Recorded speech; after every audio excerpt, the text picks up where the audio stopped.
이스라엘 백성들을 하나님께서 가나안 땅으로 인도하실 때에 요단강 앞에 다다랐을 때에 요단이 물이 넘쳤습니다. 그때에 하나님께서 역사하셔서 요단강을 마르게 하시고 그 땅을 건너게 하였었습니다. 이 소식을 들은 가나안 백성들은 두려움에 사로잡혀서 정말로 그들이 마음이 녹았고 또 그들이 정신을 잃었다고 기록을 하고 있습니다. 그러면 이스라엘 백성들이 이제 나가서 가나안 땅을 차지하면 되는데 하나님께서는 그들에게 들어가서 쳐들어 전쟁을 해서 그 땅을 빼앗으라고 하는 것이 아니라 할례를 받으라고 할례를 시키라고 그 여호수아에게 명령을 하셨습니다. 이 명령을 받은 여호수아는 남자들에게 할례를 시키고 또 이렇게 하는 모습을 우리가 보았었습니다. 그 할례라는 것이 무엇이냐? 그것은 하나님께서 그들의 조상 아브라함에게 내가 너희들 민족을 크게 하겠다. 그리고 이제 너희들 민족을 가나안 땅을 주겠다. 그리고 그 땅에 메시아가 오고 그를 통해서 천하 만민의 복번대로 돌아오는 이런 역사가 일어나게 할 것이라는 것을 아브라함과 하나님께서 약속을 하셨습니다. 그리고 그 약속의 보증으로서 하나님께서 그것을 꼭 지킬 것을 기억하고 있으라고 사람들 살에다가 언약의 표징을 시킨 것, 이것이 할례인 것을 우리가 알 수가 있는 것입니다. 그런데 이제 지금 이 요단강을 건넜던 이런 사람들은 출애굽 2세대들입니다. 그래서 이 사람들은 할례를 하지를 않았어. 이 사람들은 광야에 나와서 그 40년 동안에 태어난 자들이기 때문에 그때는 할례를 하지 않았기 때문에 그리고 이제 출애굽 1세대들은 다 광야에서 죽었습니다. 그리고 이제 이들을 이제 그 요단을 건너서 저 가나안에 들이려고 이렇게 하기 때문에 이들은 저 할례가 무엇인지도 모르고 또 할례를 받지도 않았던 이런 사람들인 것입니다. 이들이 그냥 가나안 땅에 들어가면은 이제 그 사람들은 그냥 살려고 들어가는 것이 되는 것입니다. 그래서 하나님께서 이들에게 가나안 땅을 주는 것은 의미가 없는 것. 저 하나님이 이렇게 볼 때 할례 없는 자들에게 가나안 땅을 주는 것은 아무 의미가 없기 때문에 그래서 이제 그 땅에 들어가기 전에 이들에게 할례를 하라고 이렇게 명령을 하는 것을 우리가 보았었습니다. 그리고 이제 이어지는 오늘 본문에서는 그 할례를 받았을 때에 그들이 받는 두 가지 축복이 있는데 그 두 가지 축복이 무엇인지 그것을 이렇게 말씀하고 있는 것을 볼 수가 있는 것입니다. 그 할례라는 것은 오늘날 세례와 마찬가지. 그래서 우리가 세례의 의미를 알고 세례를 받으면 세례 받은 자들이 축복받는 두 가지가 있다는 것을 우리들에게 말씀으로 주시고 계시는 것입니다. 그 첫 번째가 무엇이냐? 그 할례를 받았으면은 원수의 목전에서 상을 차려주시고 유월절 이런 잔치를 하게 하는 그런 일이 있다는 것을 말씀으로 주시고 계시고 두 번째 복은 그들을 가나안 땅에 들어가려면 전쟁을 해야 되는데 그 전쟁을 하나님께서 싸워주시겠다고 말씀을 하시는 것을 볼 수 있습니다. 그래서 군대 장관이 여호수아에게 나타나서 뭐라고 말하느냐? 네 발에 있는 신을 벗으라 이렇게 말씀을 하시는 것입니다. 그 네 발의 신을 벗으라는 것이 무슨 뜻이냐? 그래서 우리가 룻기 4장 7절 8절을 보면은 그 사람이 해야 될 일을 다른 사람에게 전가시켜 줄 때에 이때에 신을 벗어서 던지면 그 신을 가진 사람이 그 모든 것을 하게 되는 그러니까 책임이 전가되는 이런 것이 그 신발을 벗는 이제 이런 것을 볼 수가 있어서 이제 여호수아가 지금 해야 될 일이 무엇인가 하면 가나안 땅에 정복해서 들어가는 것인데 이제 그것을 다 이 군대 장관에게 넘기라고 이렇게 말씀을 하시고 있는 것을 볼 수가 있는 것입니다. 이것은 아브라함에게 두 번째 약속을 이루기 위해서 즉 첫 번째 약속은 애굽에서 큰 민족을 이루기 때문에 다 이루어졌습니다. 그래서 이제 두 번째 약속을 이루기 위해서 가나안 땅을 들어가는데 그 땅을 들어가기 위해서 여호수가 앞장서서 들어가는데 그것은 하나님께서 아브라함에게 약속하신 즉 하나님 나라를 이루기 위해서 하는 것입니다. 그러니까 하나님 나라 일은 하나님께서 책임져 주신다고 너희는 그냥 따라오기만 하라고 말씀을 주시는 거. 또 이런 것들을 우리에게 말씀을 하고 있는 것입니다. 그래서 저와 여러분이 우리의 모든 문제를 내가 해결하려고 하지 말고 하나님께 여쭙고 하나님 뜻대로 살아갈 때에 우리의 모든 문제가 해결되고 이렇게 된다는 것을 우리들에게 말씀으로 주시고 있는 이런 것이 오늘 본문의 말씀인 것을 볼 수가 있는 것입니다. 그럼 우리가 할례를 받았을 때 어떤 축복이 있는지 한 절 한 절 보면서 저와 여러분이 정말로 세례받은 자로서 하나님께서 주시고자 하는 축복을 받는 놀라운 역사가 일어나기를 예수님의 이름으로 축복을 드립니다. 10절 말씀 보시겠습니다. 또 이스라엘 자손들이 길갈에 진쳤고 그달 14일 저녁에는 여리고 평지에서 유월절을 지켰으며 그러니까 이스라엘 자손들이 길갈에다 진쳤다. 그는 이 길갈에다가 이제 텐트를 쳤다는 것입니다. 그러니까 그 이제 전쟁하고 이렇게 하려면 그 진이 있어야 됐기 때문에 그 텐트를 치는 이런 것을 길갈에다 했다고 이렇게 말하고 있는 것입니다. 그것이 정월 10일 날 이렇게 진을 쳤는 것을 볼 수가 있는데 그렇게 진을 쳐놓고 그리고 어떻게 보면은 14일 저녁에는 그 나흘이 지난 다음에는 여리고 평지에서 유월절을 지켰다 이렇게 말씀을 하고 있는 것입니다. 그 유월절이라는 것이 무엇입니까? 이스라엘 백성들이 출애굽할 때에 양을 잡아서 문설주에 바른 집에는 죽음이 넘어가는 즉 장자의 죽음이 넘어가는 이것을 기리기 위해서 지키는 그 절기가 이것이 유월절인 것입니다. 그래서 그 유월절을 이제 지키는데 그 사람들이 요단을 건너온 것이 언제 건너온가 하면 10일 날 건너왔습니다. 그리고 이제 14일 날 유월절 양을 잡아서 이제 그때에 이제 그 잔치를 벌이는 유월절을 지키는 이런 것을 얘기를 하고 있는데 그래서 유월절을 보면 10일 날 양을 잡을 양을 준비를 하고 그리고 14일 날 양을 잡아서 이제 이렇게 하는 것입니다.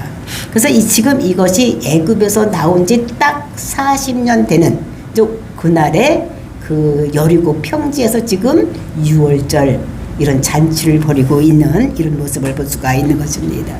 그러니까 유월절 양은 어떤 양을 잡아야 되느냐? 흠이 없는 순양을 잡아야 되는 것입니다. 그러니까 흠이 있으면 안 되는 거예요. 눈이 병이 들었다든지 귀가 한쪽 없다든지 다리를 전다든지 뭐 이런 양은 되지를 않는 것입니다. 그리고 그것은 틈실한 양이어야 되는데 그것은 암양은 되지를 않고 순양이 되는 것이요. 왜냐하면 예수 그리스도께서 그걸 상징하고 있기 때문에 이 양은 흠이 없는 그러니까 죄가 없는 이런 순양이 되는 것을 말하고 있는 것입니다. 그래서 유월절 행사 중에서 가장 그 키포인트가 되는 것이 무엇이냐?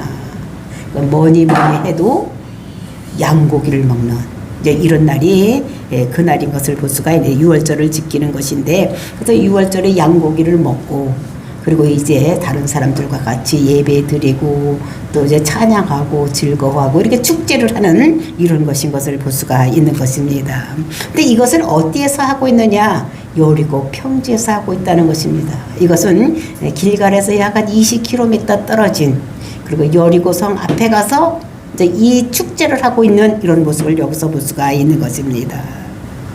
그래서 여리고 사람들이 망대에 올라가서 보면 다 볼 수 있는 그 평지에 가서 그 사람들이 양을 잡고 축제를 하고 막 이렇게 하고 있는 이런 모습을 여기서 볼 수가 잔치하는 모습을 볼 수가 있는데 이 유월절 행사는 그 하나님과 이스라엘 관계 이제 이것이 바로 회복되고 광야의 모든 고난에서 벗어나는 것을 의미하는 이제 감격스러운 이런 축제를 벌이고 있는 이런 것인 것을 볼 수가 있는데 그 양을 잡아먹고 전쟁을 하러 나가려고 이렇게 생각을 하고 있는 그러니까 전쟁을 할 때 이런 모습으로 전쟁 준비를 하는 것을 우리가 그 아무리 전쟁을 하는 이런 뭐 삼국지라든지 뭐 이런 걸 읽어봐도 이렇게 전쟁하는 것은 한 번도 보지를 못했어. 또 영화에서 보더라도 전쟁을 이렇게 하는 것은 한 번도 보지를 못했던 이런 것들을 볼 수 있는데, 하나님께서는 이렇게 전쟁 준비를 시키고 이제 전쟁을 하시는 이런 모습을 우리가 성경에서 볼 수가 있는데, 이렇게 이 사람들이 축제를 하고 유월절 잔치를 하고 있을 때 그 여리고의 성 사람들은 어떠한 모습을 하고 있었는지, 이것이 6장 1절의 말씀에 보면 그들의 형편을 기록을 하고 있습니다. 6장 1절입니다. 이스라엘 자손들로 말미암아 여리고는 굳게 닫혔고 출입하는 자가 없더라. 그러니까 그 성문이 굳게 닫혀 있는 거예요. 그러니까 그들이 쳐들어올 것 같으니까 굳게 닫히고 있는데, 사실은 이 사람들이 그 전에 뭐를 했었습니까? 그 사람들이 할례를 받았어. 남자들이 할례를 받으면 한 일주일에서 열흘 동안 움직이지 못하고 굉장히 힘든 때인데, 이럴 때 그 여리고 사람들이 만약에 들어와서 이 남자들하고 싸웠으면은 이 사람들 대항해서 싸울 수 없는 이런 생편인데도 불구하고 이 사람들은 그것을 보고서도 어떻게 했느냐. 여리고는 굳게 닫혀 있었다. 그 성이 굳게 닫혀 있었고 출입하는 자가 아무도 없이 이렇게 되고, 그 평지에서는 이스라엘 백성들이 그 유월절 그 축제를 하고 있는 이런 모습을 우리가 볼 수가 있는 것입니다. 그러니까 이것을 그 사람들이 어떻게 생각했습니까? 그 홍해를 건너올 때도 보면은 그 홍해물을 그 바닷물이 갈라지고 이제 갈라오고서 40년 후에도 보는데, 이 사람들이 그 동편에 있던 여리고 그 두 왕들이 다 패하는 이런 모습을 보고, 또 이제 시끄러워서 내다보니까 저것들이 와가지고 어떻게 해나 봤더니 그 요단강물이 넘칠 때인데도 불구하고 요단강물이 마르더니, 그러니까 진짜 저 하나님은 대단한 하나님이구나. 홍해를 가르더니 요단강도 마르게 하는구나. 대단한 하나님이구나. 근데 그 당시에 사람들은 이 여호와를 산의 신이라고 생각했는데, 산의 신만이 아니라 강물도 가르고 바닷물도 가르는 이런 하나님이구나. 이런 생각을 하고 그러고 있는데, 그것이 시끄러워서 내다보고 있었더니 그 여리고 평지에서 축제를 하고 있는 이런 모습을 볼 수가 있는 것입니다. 그러니까 할례를 받고 있는 그 군인들을 보고도 나가서 싸울지를 못하고, 그러니까 성문만 굳게 닫고 이렇게 벌벌 떨고 있는 이 여리고 성 사람들을 우리가 볼 수가 있는 것입니다. 11절 말씀 보시겠습니다. 16월절 이튿날에 그 땅에 소산물을 먹되 그날에 무교봉과 볶은 곡식을 먹었더라. 6월절 이튿날, 그러니까 6월절은 언제입니까? 그러니까 그 1월 14일 날, 그날이 6월절입니다. 그날에 양고기를 먹고 저녁에 이제 문설주에다가 양피를 바르고 이렇게 하는 행사가, 양고기 먹고 이렇게 하는 행사가 6월절이고, 이제 그 날로부터 이어져서 15일서부터 일주일간은 이제 무교절이 이어지는데, 그 무교절이라는 것이 무엇인가 하면 그거는 누룩 없는 빵을 먹는 날, 이것이 일주일간이 계속이 되는 거지. 그러니까 6월절과 이어서 이루어지는 절기가 무교절인 거예요. 그러니까 무교절, 그 누룩이라는 것은 죄를 상징하기 때문에, 그러니까 죄가 부풀어지기 때문에 그 반죽을 할 때, 밀가루 반죽을 할 때 거기에다가 이스트를 넣지 않으려 하고 이제 이렇게 반죽을 해서 떡을 구워 먹는 이제 이것이 무교절. 그러니까 그것을 우리가 한번 이스라엘에서 가져와서 먹어봤더니 딱 무엇 같으냐면, 우리가 옛날에 시골에서 국수를 이렇게 밀고 맨 끝에 남으면 이렇게 국수 고랭이, 그거를 이렇게 그 불에다가 구워 먹으면 조금씩 이렇게 노릇노릇 구워지면서 이렇게 조금씩 부어 오르고 이렇게 된 거 우리가 먹었던 기억이 나는데, 그거하고 똑같은 맛, 진짜 맛도 없는, 요즘 애들 갖다 주면 그거 먹지도 않을 것입니다. 근데 며칠 전에 이제 이렇게 점심을 먹으러 갔더니 뭐 피자 같은 것이 한 판 나온다고 해서 봤더니 딱 그런 게 나온 거예요. 바짝 구워가지고 왔는데 노릇노릇하게 구워졌는데, 그래서 어떤 권사님이 이러더라고. 딱 옛날에 국수 꼬랭이 같으네, 이렇게 하더라고요. 그러니까 맛도 없는 거예요. 근데 요즘은 이제 그것을 옛날의 맛을 생각해서 아마 그거를 식당에서 이렇게 내주는 것 같았습니다. 그러니까 그 밀가루에다가 부풀지 않게, 그러니까 누룩 넣지 않고 한 그 밀가루를 반죽해가지고 화덕에다 구운 이제 이런 떡을 먹는 것이, 이것이 무교절의 행사인 것을 볼 수가 있는 것입니다. 그래서 이제 볶은 곡식도 먹고 이제 화덕에다 구워서 이렇게 화덕에다 볶아서 이렇게 먹는 이런 것들이 무교절에 먹는 음식인 것을 볼 수가 있는데, 근데 그때의 소산물을 어떻게 됐습니까? 먹었다. 그러니까 11절에 그 땅의 소산물을 먹되 그날의 무교분과 볶은 곡식을 먹었더라. 근데 이 사람들이 지금 그 가나안 땅에 들어간 지가 며칠 됐습니까? 많이 됐어요? 닷새 아니면 엿새 됐습니다. 근데 그 땅의 소산물을 먹었다는 것입니다. 그럼 그 땅의 소산물은 그거 누가 농사를 진 것입니까? 이 사람들이 거기 가서 씨 뿌리고 가꾸고 이럴 틈이 없었어. 그러니까 그 가나안 사람들이 농사지어는 농사를, 그 곡물을 훔쳐다가 먹은 거죠. 그죠? 갖다 먹은 거예요. 그것은, 이것을 보면서 우리가 신명기 6장 10절 11절을 보면은 하나님께서 그 말씀을 잘 지키는 자들에게 어떻게 해준다는 그 약속의 말씀이 있습니다. 6장 10절 11절 말씀 보시겠습니다. 내 하나님 여호와께서 내 조상 아브라함과 이삭과 야곱을 향하여 내게 주리라 맹세하신 땅으로 너를 들어가게 하시고 내가 건축하지 아니한 크고 아름다운 성읍을 얻게 하시며 네가 채우지 아니한 아름다운 물건을 가득한 집을 알게 하시며 네가 파지 아니한 우물을 차지하게 하시며 네가 심지 아니한 포도원과 감람나무를 차지하게 하사 네게 배불리 먹게 하실 그때에, 이렇게 말씀하고 있습니다. 그러니까 하나님 말씀 따라 가나안 땅에 들어가면은 그 땅에 들어가서 그 사람들이 손으로 짓지 않은 집도 또 우물도 파지 않는 우물도 먹게 하고 또 심지 않는 나물의 과일들도 또 심지 않는 이런 모든 열매들을 먹을 수 있다고 이렇게 하나님께서 말씀을 하신 그것을 이루었던 것을 볼 수가 있는 것입니다. 그러니까 들어가서 5일 내지 6일밖에 안 됐는데 그곳에서 난 이런 소산물을 먹는 이런 것이 있었다는 것을 말씀하고 있는 것입니다. 그래서 우리가 또 말씀대로 살면은 이제 이것이 우리가 그 구속사에 수종 들고 하나님 말씀대로 살면은 우리가 심지 않고 우리가 짓지 아니하고 우리가 수고하지 않는 것도 하나님께서 우리에게 주신다는 것을 우리들에게 말씀으로 주시고 계시는 것입니다. 그래서 우리가 아까 찬양을 했던 것입니다. 그렇지? 우리가 심지 않는 또 우리가 짓지 않는 집도 우리에게 주실 것이다. 그래서 우리에게 원수들의 것을 하나님께서 우리로 하여금 먹게 하신다는 것을 우리들에게 말씀으로 주시고 있는 것을 볼 수가 있는 것입니다. 그리고 12절 말씀입니다. 또 그 땅의 소산물을 먹은 다음 날에 만나가 그쳤으니 이스라엘 사람들이 다시는 만나를 얻지 못하였고 그 해에 가나안 땅의 소출을 먹었더라.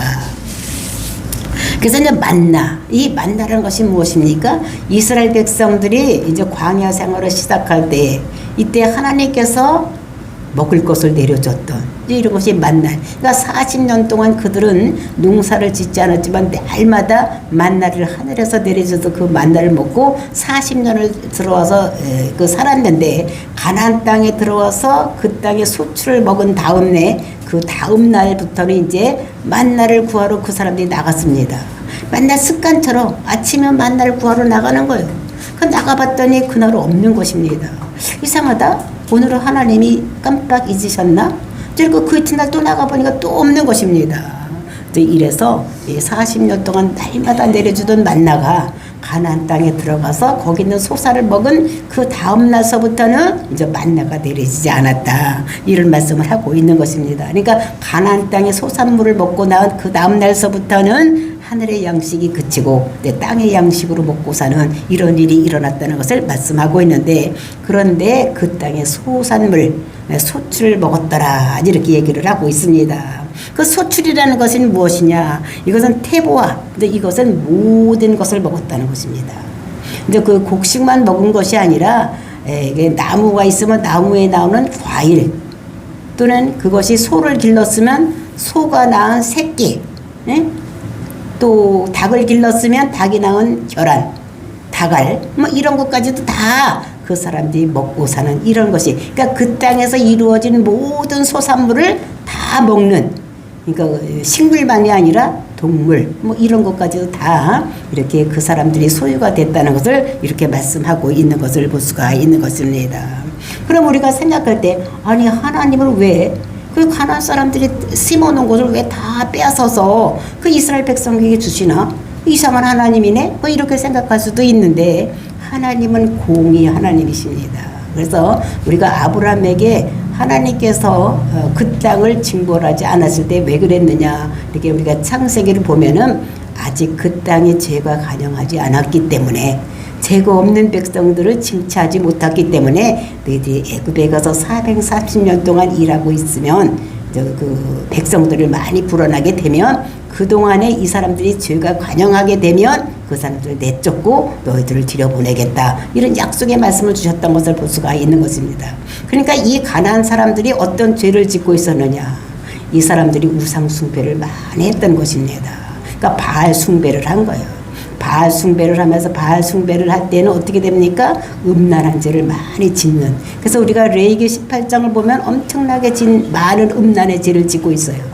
아버지 하체를 범하지 말라, 엄마의 하체를 범하지 말라, 그 다음에 이모나 고모나 뭐 큰아버지 큰어머니 뭐 이런 사람들, 이제 그것도 모자라서 어떻게 합니까? 한 형제를 같이 취하는, 또 그리고 그것도 모자라서 수간하는, 뭐 이런 것까지도 그 가나안 백성들이 음란한 죄를 많이 했기 때문에 하나님께서 그들의 그 모든 것을 빼앗아서 이제 가나안 백성들의, 이 가나안 백성을 빼앗아서 이제 이 이스라엘 백성들에게 주시는 이런 것들을 볼 수가 있는 것입니다. 그러니까 죄 때문에 모든 것을 빼앗기고 쫓겨나는 이런 일을 당하는 것을 볼 수가 있는데, 그러니까 죄 때문에 우리는 창세기 6장을 보면 노아의 홍수가 일어나는 것을 볼 수가 있고, 그 다음에 소돔과 고모라는 음란죄 때문에 그 성이 모두 불타버리는 이런 것도 볼 수가 있고, 불심판, 그리고 이제 이들은 전쟁으로 인해서 이게 치시는 모습을 우리가 볼 수가 있는 것입니다. 이제 그리고 13절부터 15절 말씀은 이제 환례자들이 받는 두 번째 복. 첫 번째 복은 뭐라고 그랬습니까? 원수의 목전에서 상을 차려주시고 잔치를 벌리게 할 수 있는, 그리고 그들의 소사를 모두 취할 수 있는 이런 복을 받는다고 말씀을 하셨는데, 두 번째 복은 이제 뭐냐? 하나님께서 친히 싸워주시는 이런 축복이 있다는 것을 우리들에게 말씀하고 있는 것입니다. 13절 말씀 보시겠습니다. 여호수아가 여리고에 가까이 이르렀을 때에 눈을 들어 본즉 한 사람이 칼을 빼어 손에 들고 마주 서 있는지라. 여호수아가 나가서 그에게 묻되 너는 우리를 위하느냐 우리의 적들을 위하느냐 하니. 여호수아가 이제 여리고에 가까이 가서 쳐들어가려고 이렇게 가까이 갔더니 그 앞에 나타난 사람이 어떤 사람이 있느냐, 군인 같은 사람이 칼을 빼고 한 사람이 서 있는 것을 볼 수가 있는 것입니다. 그래서 여러 사람이 보시면 군인이라고 생각하고 싸울 텐데 한 사람이 서 있으니까 이상하다고 생각을 하고 여호수아가 그에게 묻습니다. 뭐라고 묻습니까? 너는 우리를 위하느냐 아니면 적들을 위하느냐, 이렇게 묻습니다. 그냥 너는 내 편이냐 아니면 다른 사람 편이냐, 이렇게 묻는 것입니다. 네 편이면 네 편이라고 하고 내 편이면 내 편이라고 얘기하라, 이렇게 물었을 때에 그 대답이 14절입니다. 그가 이르되 아니라 나는 여호와의 군대 대장으로 지금 왔느니라 하는지라. 여호수아가 얼굴을 땅에 대고 엎드려 절하여 그에게 이르되 내 주여 종에게 무슨 말씀을 하려 하시나이까. 그러니까 이렇게 물어봤더니 아니라는 것이, 나는 네 편도 아니고 내 편도 아니라는 것입니다.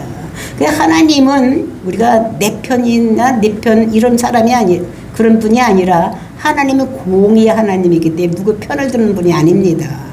근데 우리가 시편을 보면 여호와는 내 편이시라 이렇게 얘기를 하는데, 그거는 내가 여호와 편에 가면은 하나님께서 내 편이 되고 내가 죄를 지면 하나님은 내 편이 되는 것이 아니다. 교회라고 하더라도 하나님 뜻에 맞게 하면은 하나님께서 교회 편을 들고, 하나님께서는 교회라고 하더라도 잘못하면은 하나님께서 징치하시는 하나님 것을 볼 수가 있습니다.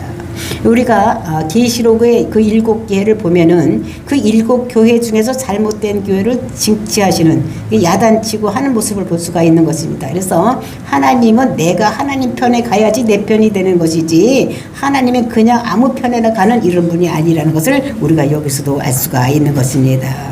근데 여기서 보면은 여호와의 군대 대장으로 지금 왔다, 이렇게 말씀을 하고 있는데, 이것이 뭐냐면은 우리가 천사 또는 여호와의 사자, 구약에 보면 이렇게 두 가지 종류로 나타나는 것을 볼 수가 있는데, 그러니까 천사하고 여호와의 사자는 다른 것입니다. 여호와의 사자는 제2위의 하나님, 이거를 말씀하고 있는데, 여기서 군대 대장으로 온 것은 제2위의 하나님께서 이제 싸움을 하기 위해서 왔기 때문에 군복을 입고 이제 군대 대장으로 이곳에 와서 이제 있는 거. 그러니까 제2의 하나님이라고 이렇게 생각을 하시면 되겠습니다. 근데 이것을 보고서 이 여호수아가 놀랐습니다. 그러면서 엎드려서 뭘 했습니까? 절을 하면서 어째서 오셨습니까? 그러니까 이스라엘 백성은, 유대인들은 그 항상 어떤 마인드가 속에 있느냐면, 하나님이 나타나시면 무슨 이유가 있기 때문에 나타나지 그냥 나타나는 것은 아니기 때문에 왜 오셨느냐, 그 이유를 물어보는 것을, 그래서 놀라서 엎드려서 묻는 이런 모습을 여기서 볼 수가 있는 것입니다. 그래서 15절 이렇게 물어봤더니 그 군대 장관이 뭐라고 말하느냐. 15절입니다.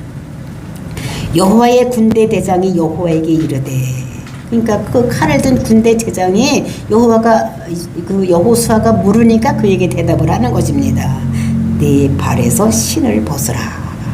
그러니까 네 발에서 신을 벗으라고 말하는 것입니다. 그러면서 내가 선 곳은 거룩하니라 하니 여호수아가 그대로 행하니라.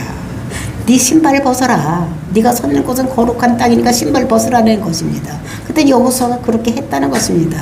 이런 말씀을 우리가 모세도 우리가 떨기나무에 섰을 때 네가 섰는 곳은 거룩한 땅이니까 네 신발을 벗어라, 이렇게 얘기한 것과 똑같은 말씀을 하시는 이런 것들을 우리가 볼 수가 있는 것입니다. 정말로 이렇게 봤을 때 이것은 무엇이냐, 신발을 벗으라는 것은 우리가 그 신명기 룻기 4장 6절 7절 이런 말씀을 보면은 이제 권리 이양을 할 때 이제 신발을 벗어서 주는 것입니다.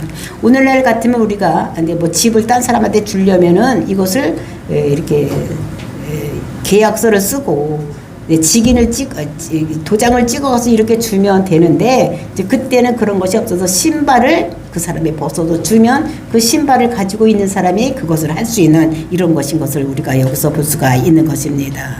그래서 그것은 룻기 4장 7절 8절의 말씀을 보면, 옛적 이스라엘 중에서 모든 것을 모르거나 교환하는 일을 확정하기 위하여 사람이 그의 신을 벗어 그의 이웃에게 주더니 이것이 이스라엘 중에 증명하는 전례가 된지라.